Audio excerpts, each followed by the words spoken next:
तो 3 year judgement को लेकर के बड़ी गहमा-गहमी है। जी सर, आपने बिल्कुल सही कहा।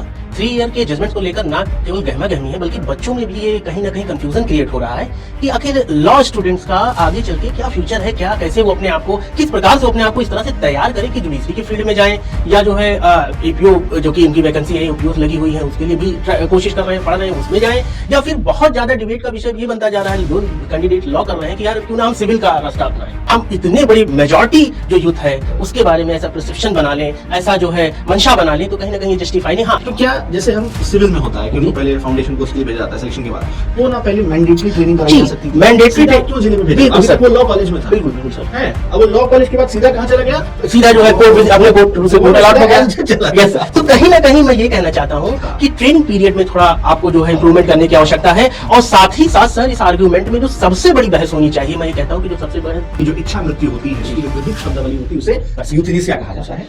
नमस्कार दोस्तों, स्वागत है आपका वैद आईसीएस लॉ के एक नए कार्यक्रम विधिक बैठकी में। और विधिक बैठकी एक ऐसा कार्यक्रम है जहां पर पूरे हफ्ते के जितने लीगल अपडेट्स हैं, चर्चाएं हैं, गॉसिप्स हैं, गप्पे हैं, कैसे कैसे हमारी जुडिशरी काम करती है, सरकार की क्या मंशा है, कौन सी वैकेंसी आने वाली है, कोर्टरूम का माहौल क्या है, चल क्या रहा है, आखिर माहौल क्या है, इन तमाम चीज़ों को लेकर के मैं और मेरे साथी पंकज हम आप सभी के समक्ष उपस्थित हुए हैं, जहां पर जुडिशरी को लेकर के, वैकेंसी को लेकर के, लीगल अपडेट को लेकर के होगी कुछ गुफ्तगू जो हम साझा करेंगे आपसे। और ये हमारा कार्यक्रम जो है आप हमारे चैनल वैद आईसीएस लॉ पर इसको देख सकते हैं। तो पंकज, बहुत बहुत स्वागत है आपका thank you so much sir. बैठकी के कार्यक्रम में। Thank you sir. तो पंकज, आज से हम लोग जो अपना ये कार्यक्रम हम लोग शुरू कर रहे हैं, इसमें आज सबसे पहला विषय जो मैं चाह रहा था आपके साथ में चर्चा करूं या उसको लेकर के आपसे बातचीत करूं, वो ये है कि इस पूरे 26 फरवरी से लेकर के और अभी आज 13 मार्च जब हम लोग इसकी रिकॉर्डिंग कर रहे हैं, तो 3 ईयर जजमेंट को लेकर के बड़ी गहमा गहमी है। जी सर, आपने बिल्कुल सही कहा।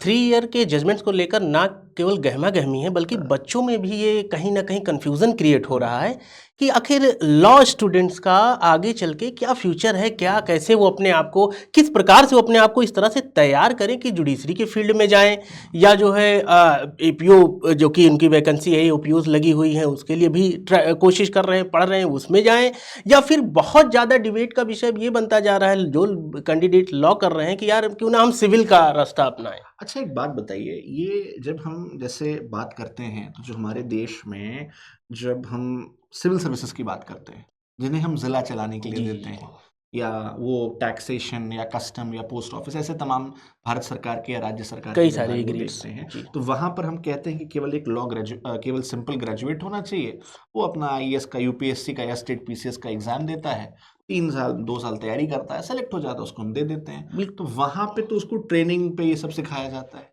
ये 3 ईयर जजमेंट जब ऑनरेबल जस्टिस गवई के समय में उन्होंने इसको रीइम्पोज किया, क्योंकि शायद पहले कब तक 2003 तक 3 था, तक था। 3 तक था, तो उसको हटा दिया गया होगा। तो उस समय भी न्यायपालिका की कुछ मंशा रही जी, होगी। जी, जी, और देखिए उसके बाद 3 में हटाया, तो फिर हम देखते हैं कि इधर 2005-6 के बाद से जो 5 ईयर लॉ में बूम आता है, बच्चे क्लैट की ओर और इसकी तरफ आकर्षित होते हैं। वो तमाम बच्चे जो ये देखेंगे या पेरेंट्स ये हमारा प्रोग्राम देखेंगे, तो होता है कि भाई चलो एक और मंशा रहती है कि अरे कम से कम अगर मान लो कुछ नहीं कर पाओगे तो कोर्ट चले जी, जाओगे। ये है। जबकि देखिए असलियत ये है कि कोर्ट जाना और मेहनत का काम है। बहुत ज़्यादा तो सर वो इतना हेक्टिक है, जैसे आपने कहा कि कोर्ट जाना। हाँ, कोर्ट जाना सर ये कोई ये नहीं कि आप जो है वकालत कर लिए, एलएलबी हो गए, ग्रेजुएट हो गए, आप कोर्ट जाएँगे, पहले ही दिन से आप अर्निंग करना शुरू कर बिल्कुल, देंगे। बिल्कुल नहीं। देखिए ये इंटेंशन बिल्कुल नहीं, और शायद कहीं न कहीं जो कैंडिडेट्स से जो तैयारी कर रहे थे, उसमें से मोर देन कैंडिडेट जो पढ़ने वाले हैं, उनका जुडिशरी की तरफ रुझान था। और जुडिशरी को लेकर वो इतना ज़्यादा एकेडमिक टाइम से ही वो अपने आप को उस हिसाब से तैयार करते थे कि हमें जो है फाइनल ईयर तक अगर वैकेंसी आ गई तो फिर हमें जो है पेपर देना, हमें सेलेक्ट होना है।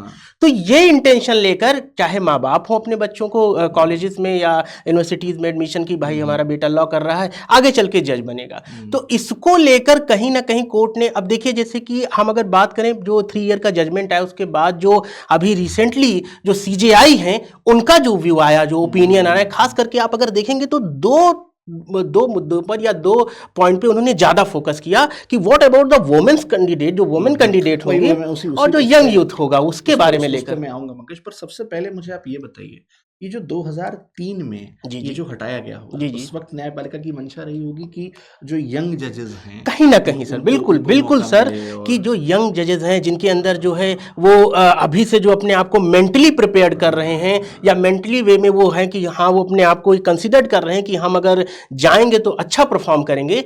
हालांकि देखिए जो ओपिनियन ली जा रही है, जो ओपिनियन कई सारे लॉ कॉलेजेस से भी ली जा रही है, कई सारे स्टेट्स के हाई कोर्ट से ली जा रही है, हाई कोर्ट्स ने अपने ओपिनियन उसमें देना जो शुरू किया। यानी 3 में न्यायपालिका का ये मत है कि अब हमको फ्रेश लॉ ग्रेजुएट्स को मौका देना है। तो जैसे यंग आईएएस ऑफिसर्स हैं, जी जी ये हम देखते हैं लेडी सिंघम जी जी जी, लेडी सिंघम आप है, देखते होंगे, और देखते होंगे कि कहीं ना कहीं जो तो है या आप जो इन्फ्लुएंसर ज्यादा युवा है, या इन्फ्लुएंसर्स है, बहुत ज्यादा तो बहुत ज्यादा। उसी तर्ज पर हुआ कि नहीं साहब यंग लोगों को मौका मिलना चाहिए। हाँ हाँ। फिर उसको जस्टिस बी आर गवई साहब के टाइम में इसको फिर क्यों री इम्पोज किया गया देखिए हटाने के बाद? कहीं ना कहीं जो है जो ओपिनियन जा रहा था बार, जितने भी अदर स्टेट्स के बार हैं उनका ओपिनियन जा रहा था कि कहीं ना कहीं जब हम इनसे जाते हैं तो वो जो डेकोरम है या जो बार और बेंच का रिलेशन है कहीं ना कहीं डिफेक्ट उनको लग रहा था कि जो यंग आते हैं उनको ये चीजें क्या कहीं। क्या करते थे, क्या मतलब मान लीजिए कोई एक लड़का 5 साल का लॉ किया उसने, जी जी पढ़ने में अच्छा था, परिश्रम किया, मेहनत किया, भाग्य साथ दे गया, सिविल जज हो गया। जी जी अब वो जब जाता था तो क्या कुछ एरोगेंस रहता था जी, इन नए जजेस में, कहीं ना कहीं या देखिए जो सीनियर लॉयर्स देखिए रहते थे उनका सम्मान नहीं करते थे? हम क्या ये दिक्कत क्या हम रही थी? दो चार लोगों को देखकर सर मैं आपको ये हाँ। बताना चाहता हूँ कि हो सकता है 2 4 10 ऐसे केसेस आए हों, लेकिन 2 4 10 केसेस को देखकर हाँ। हम इतने बड़ी मेजॉरिटी जो यूथ है हाँ। उसके बारे में ऐसा परसेप्शन बना लें, ऐसा जो है मंशा बना लें, तो कहीं ना कहीं ये जस्टिफाई नहीं। हाँ दोनों को बैलेंस लेकर चलना चाहिए। यहाँ पे कोर्ट का जो भी फैसला आए बच्चों का भी इंटरेस्ट देखते हुए और साथ ही साथ कि बार और बेंच का जो रिलेशनशिप है वो भी बना रहे, दोनों को देखते हुए कोर्ट को एक बैलेंस फैसला देना चाहिए, जिसमें ना तो केवल वुमेन का हित, भाई कोई भी अगर आप हम देखें या कोशिश करें हम देखें कि जो लड़कियां हैं, लड़कियां कहीं ना कहीं जुडिशरी में आप देखेंगे कि उनका योगदान बढ़ा है 2000। हमेशा जब भी हम पोजीशन जी रैंक 10 तो हम 10 की बात करते थे, लगभग जी 5 हम से 6 तो हम महिलाओं का जो है उसमें हम देखते हैं कि रिप्रेजेंटेशन कहीं ना कहीं मेजॉरिटी में रहता है। तो इस वजह से अगर 3 साल का जजमेंट ला रहे हैं या 3 साल का जजमेंट रादर देन यहाँ पे फोकस करने का ये पॉइंट होना चाहिए या इस पे बहस होना चाहिए कि 3 साल का जजमेंट लाना ज्यादा बेनिफिशियल होगा या 3 साल का जजमेंट ना लाना उसके जगह पे कोई अदर अल्टरनेटिव बेनिफिशियल होगा। अच्छा एक बात पे बहस होना बताइए, चाहिए। तो जैसे मान लीजिए कुछ एक ऐसे 10-15 केसेस आ भी गए, जी है जी ना? जी तो क्या ये व्यवस्था नहीं हो सकती है कि हमारे यहाँ, जैसे मैं यूपी की जब हम बात करते हैं जी जी तो कभी कभार हम देखते हैं कि वैकेंसी रेगुलर नहीं आई, जी जी जी आई तो एक साथ 300 या 600 पद आ गए, बहुत फिर उनको सीधा हम क्या करते हैं कि सीधा जिले में भेज देते जी हैं। जी जी तो क्या जैसे हम सिविल में होता है कि जी उनको पहले फाउंडेशन कोर्स के लिए भेजा जाता है सिलेक्शन के बाद, क्यों ना पहले मैंडेटरी ट्रेनिंग कराई जी जा सकती थी? मैंडेटरी सीधा आप क्यों जिले में भेज रहे हो? बिल्कुल अभी सर, तक वो लॉ कॉलेज में था, बिल्कुल बिल्कुल सर, है, अब वो लॉ कॉलेज के बाद सीधा कहाँ चला गया? सीधा जो है कोर्ट अपने कोर्ट से कोर्ट अलॉट हो गया। चला यस सर। तो कहीं ना कहीं मैं ये कहना चाहता हूं हाँ। कि ट्रेनिंग पीरियड में थोड़ा आपको जो है इंप्रूवमेंट करने की आवश्यकता है, और साथ ही साथ सर इस आर्ग्यूमेंट में जो सबसे बड़ी बहस होनी चाहिए, मैं ये कहता हूं कि जो सबसे बड़ी बहस रखी जाए वो ये रखी जाए कि रेगुलर वैकेंसीज का क्या। हाँ, बिल्कुल इस पे कोई आर्गुमेंट ही नहीं हो रहा है सर कि सर आप कोई ऐसा एक क्यों नहीं टाइमलाइन या ऐसा कोई क्यों नहीं ऐसा गाइडलाइन स्ट्रिक्ट वे में, जैसे वर्ड यूज किया जाता है ना लॉ में, हम जब इंटरप्रिटेट करते हैं शैल यूज करते हुए, कि क्यों ना हम कोई ऐसा एक पॉइंट दें या ऐसा हम आर्ग्यूमेंट ऐसा दें अपने जजमेंट में, जो हमारे जजेस हैं वो ऐसा डिसाइड करें कि रेगुलर वैकेंसीज का क्या। अच्छा, पर एक बात बताइए, जो रेगुलर वैकेंसीज का भी मामला है, पर क्या कहीं से कोई ये साइंटिफिक या ये कॉम्पिटेंसी प्रूव हो जाती है कि जो 3 साल कोर्ट चला गया वो बड़ा सक्षम हो बिल्कुल नहीं सर, बिल्कुल नहीं। और ये भी नहीं कहा जा सकता कि 3 साल जो नहीं गया वो सक्षम नहीं है, या 3 साल जो गया वो सक्षम है। ये कहीं ना कहीं जो है पूरा एक फिल्ट्रेशन प्रोसेस है, प्रीलिम्स होता है, मेंस होता है, इंटरव्यू होता है सर। इसके साथ साथ मैंने कहा ना कि अगर आपको 3 साल की प्रैक्टिस रखनी है, आप 3 साल की प्रैक्टिस रखना चाह रहे हैं, तो उसका भी कहीं ना कहीं एक ऐसा आप रास्ता अपनाइए कि जो यंग जनरेशन है या जो यंग यूथ है और जो महिलाएं हैं उनका इंटरेस्ट ना सफर करे। क्या कहीं ना कहीं क्या कुछ बार का कोई प्रेशर रहता है क्या? ये जो 3 ईयर जजमेंट आया इसमें क्या लगता है क्या कि बार ने कुछ प्रेशर रहा होगा? सर प्रेशर को हम हायर जुडिशरी में हाँ हम सर, देखते हैं, क्योंकि कॉलेजियम सिस्टम से ही सारे जजेस जा रहे हैं। सर नहीं सर, डायरेक्टली तो देखिए मैं ये कहना हाँ, चाहता हूँ कि प्रेशर तो नहीं कहकर, हाँ हम कह सकते हैं कंसेंट, इसको अगर हम Consent, यूज करें शब्द कि हाँ, कंसेंट पर रादर देन पर फोर्स। अच्छा चलिए, कंसेंट की बात आप कंसेंट कह रहे कंसेंट सर हैं, हो सकता है। बट कहीं ना कहीं एक ऐसे बड़े इंपॉर्टेंट फैक्टर के रूप में तो बार को तो कंसिडर तो करेगा बिल्कुल ही सर, ना। बिल्कुल सर, कंसीडर्ड बार के हर एक आर्ग्यूमेंट को, बार के हाँ, हर एक पॉइंट को कंसीडर किया जाता है, हाँ। बाकायदा उसकी जो ओपिनियन है उसको तो ली इस जाती है। मामले में बार की मंशा क्या लगती है? सर बार इससे क्या चाहता है देखिए कि जजेस एक्सपीरियंस रहे, 3 साल वाले आए, या फ्रेश लोग ग्रेजुएट्स को मौका सर मिले? जो मेरा या जो मैंने अभी तक जो जजमेंट देखा या जो जजमेंट को मैंने ऑब्जर्व किया है हाँ, कि बार भी कहीं ना कहीं जो है ये चाह रही है कि कुछ ऐसे जजेस आए या जजेस का अपॉइंटमेंट किया जाए हाँ। जो कहीं एक्सपीरियंस हो। मतलब दोनों बातें हैं हाँ, दोनों कि बातें हैं एटलीस्ट सर। कम से कम एक उसको बेसिक हाँ, वो नॉलेज हो, कोर्ट का जो कोर्ट की डेकोरम है डिसेंसी है, वो डेकोरम है, वो मेंटेन रहे सर। और कहीं ना कहीं जो ये आज जो लंबे समय से हो रहा है कि फैसला आज आएगा, कल आएगा, जी सर, बिल्कुल 26 फरवरी को टल गया, फिर बिल्कुल 9 बिल्कुल को बिल्कुल। आएगा, 9 को टला, आज 13 है, 13 है, 13 अब को देखिए आएगा। आज का तो क्या। एक कहीं ना कहीं मतलब अगर मान लीजिए सर्वोच्च न्यायालय चाहे तो एक बैलेंस स्ट्राइक बिल्कुल कर सर, सकता है कि यही करना ही चाहिए आप सर। 1 साल की प्रैक्टिस बिल्कुल करिए बिल्कुल या सर, 2 यही साल की यही करिए। यही कहीं ना कहीं जो है जो सुप्रीम कोर्ट है हाँ। उसको कहीं ना कहीं जो है यही दोनों का बैलेंस लेते हुए। 5 साल का लॉ तो वैसे भी अपने आप में बड़ा एग्जॉस्टिव है। बिल्कुल सर, और दोनों का कि 3 ईयर की प्रैक्टिस को भी कंसीडर किया जाए, किस प्रकार से कंसीडर किया जाए, और साथ ही साथ बच्चों का हित ना प्रभावित हो सर। हाँ।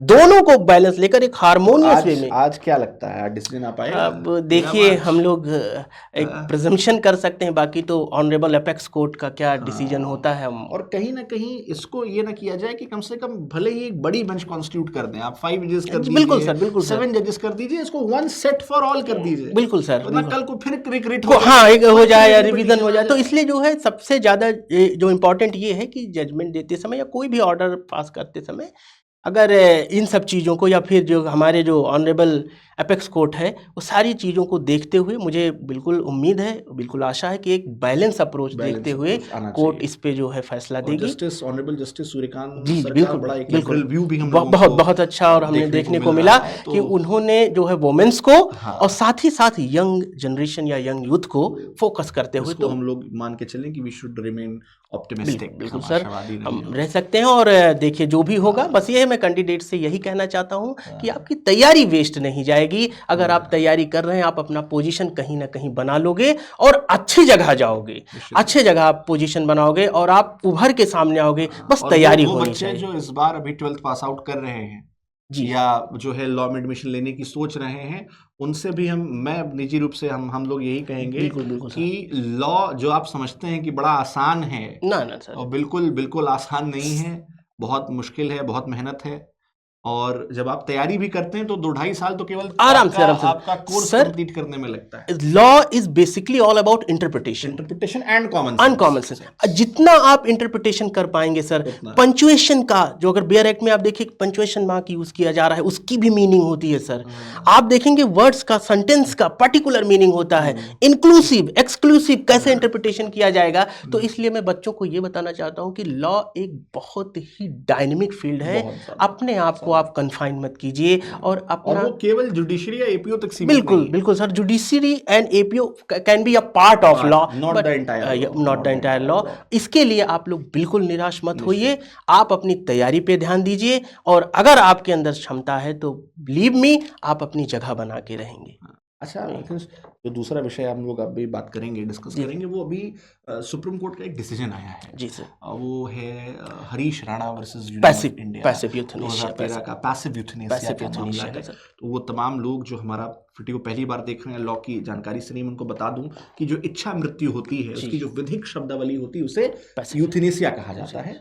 2 प्रकार से हो सकती है, या तो एक्टिव की, जिसमें अगर आप टर्मिनली इल हैं, गंभीर बीमारी से ग्रसित हैं, तो आपको तुरंत ही जो है कोई आपको ड्रग दे करके आपकी मृत्यु कारित करती जाए। पर भारत का जो संविधान है, हमारे संविधान में 6 मौलिक अधिकार हैं, उसमें अनुच्छेद 21 है जो कि जीने के अधिकार की बात करता है, राइट टू लाइफ की बात करता है। तो इस बात को लंबी बहस थी कि क्या जीने के अधिकार में सम्मान से मरने का भी अधिकार शामिल है। तो पहले तो सुप्रीम कोर्ट ने उससे मना कर दिया था अगर हम मारुति श्रीपति दुबल से जी, जी, जी। लेकर के चलें और कॉमन कॉज तक का। तो आखिर क्या लगता है आपको कि जो इस केस में कहा गया ये पैसिव यूथनेसिया को रिकॉग्नाइज किया, क्या सुप्रीम कोर्ट का डायमेंशन बदला, क्या चीजें रही? और थोड़ा देखिए सा सर, जो पहला पॉइंट है मैं यहाँ क्लियर कर देना हाँ। चाहता हूँ जो लोग हमें देख रहे हैं। हाँ। Supreme court allow right to die with dignity, not to right to die. दोनों में अंतर है बिल्कुल सर। बिल्कुल, बहुत अच्छी बात, दोनों में अंतर है बहुत सर। अच्छी बात, गेन कौर का जो जजमेंट आया था बहुत- सर, वो अभी भी एज एग्जिट है। बहुत अच्छी बात कही है वो- कि supreme court allows right to die with dignity, dignity, not right not to die.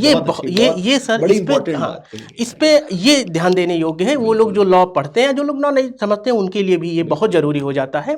तो यहाँ पे जो इच्छा मृत्यु की आप बात कर रहे हैं, जैसे आपने पढ़ा कि पैसिव यूथेनेसिया अलाउ है, नॉट एक्टिव यूथेनेसिया।